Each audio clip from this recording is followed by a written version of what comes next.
ekigambo ky'okulondebwa okubeera nga mu Obulabirizi bw'e Luwero nange kyantutte omuzungu kyagamba by surprise kubanga mwaliwo nga mpumula era mbadde mu luwummulo lwange naye era bwe nali mu luwummula Obulabirizi nampitayo okubanga abaana okulondebwa kwange okubeera nga nkuuma Obulabirizi bw'e Luwero nange kwantutte omuzungu kyayita by surprise kubanga mwaliwo nga tuwummula naye tugenda empumudde tubadde mu luwummula lwaffe ate amawulire gatusanze naye ngera bwe twawummula Ssebaggala nannonda kubeera nga nkulembera obanga ndi chairman wa board emu kwezeza enkulaakulana y'Obussebaggala. Kale no badde tutandise okugamba tugenda kukola mirimu tugenda kugikola tutya ate na kino bwe kyajjidde Mukama n'akireeta. Kale nno kintu ekikugwako obugwi nga bwe bagamba nti nno ekyekangu kikola ki ekyekango tekimanyi muzira egamba obanga embwa gye bakubye omukalu nedduka kakati naye bukyagudde mu butuufu simanyi lwaki Mukama yalonze bw'atyo naye bya Mukama ye takubuulira nti onookola kino oba kino kikugwako bugwi n'okkiriza Mukama kyaleese. So bwe kiti ekya Luwero kyagudde nga nange simanyi kiki ekigenda mu maaso. Ekyamazima Obulabirizi bw'e Luwero bulimu okusomooza kungi kubanga okusomooza tekuli abantu b'e Luwero omuntu ayinza okugamba nti no baliwundedde mu ngeri nnyingi nnyo spiritually, politically, economically, begamba byonna balina okusomooza kw'amaanyi nnyo. Kale no nange mpulira okusomoozebwa okw'amaanyi okutumibwa mu kifo ekifaanana bwe kityo. Naye Katonda bw'abanga akutumye ate si gweteekerateekera by'ogenda okukola, ye yamanya ky'ogenda okukola. Nze neebaza bwebaza okulaba nga Katonda akyantaddemu obwesige ng'alaba nkyasobola okumuweereza mu ngeri efaanana bwetyo. So mu mbeera y'e Luwero nze tunulidde Mukama yamanyi kyayagala nze nkole kuba sinze ngenda okukola ye Mukama yagenda okukola. Mukama bw'akuyita ate atusuubiza nti agenda mu maaso go.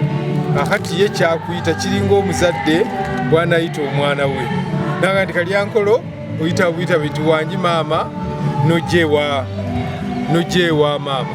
Kakati bw'oba ozze ewa maama oyimira buyimirizi n'ogamba maama ompise obadde oŋŋamba ki?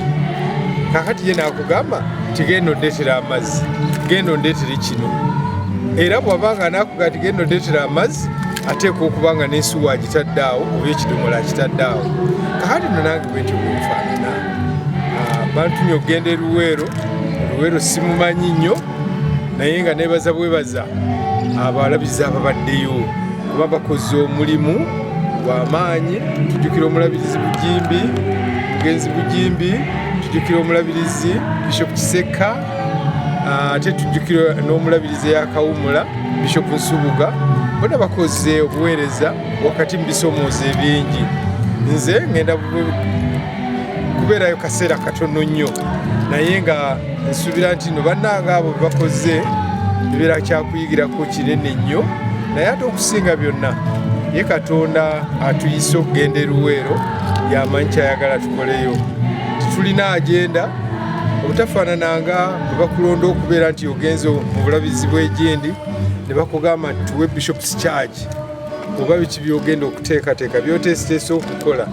Bino tebiriiko baluwa nagifunye eggulo kyokka ku Lwokubiri baŋŋambye okulipootinga. Kakati bino byonna kutunuulira Mukama n'ogamba Mukama gwompise kakati mbuulira ky'oyagala nkole.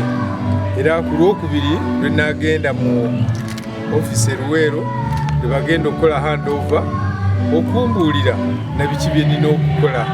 Baluwa ya Ssebaggala yabadde eraga ebintu nga biri mu jeno nga biri mu bulambulukufu bwabyo naye nga tebikulaga kiki ddala kyolina okukola kubanga oli bwagamba nti no genda otabaganya abantu weebuuza ngenda kubatandika atya naye ebyo byonna Mukama yamanyi kubanga Mukama bwakuyita atakulembera ate nakulaga kyakuyitidde kale no ze neesize bwesizi Mukama okuyitibwa kuno ate okupya ze nebaza bwebaza nti kubanga Mukama ampadde sekendi chance okumuweereza ekimu ekyasinze okuneewunyisa oba okunsanyusa okuba nti Mukama akyadinamu obwesige ekyo no kyansanyusizza naye ng'ate wabeerawo okweraliikirira kunene okugana ye ntandikira wa era mmalira luddawa ebyo byonna mbirekedde Mukama yamanyi kyampitidde okuba abantu b'e Luwero kwe kumanya nti nno bwe tuba tuli ku bintu by'ekkanisa tujjukire nti ekkanisa ya Mukama ekkanisa ekolebwa mu bigambo bya mwoyo newankubadde emibiri gye gibeeramu so Mukama yamanya entandikwa yaffe ate yamanya n'enkomerero yaffe Mukama yayita Mukama yawa ate Mukama yajjawo kakati abantu b'e Luwero nze kye njagala okubasaba kutunuulira Mukama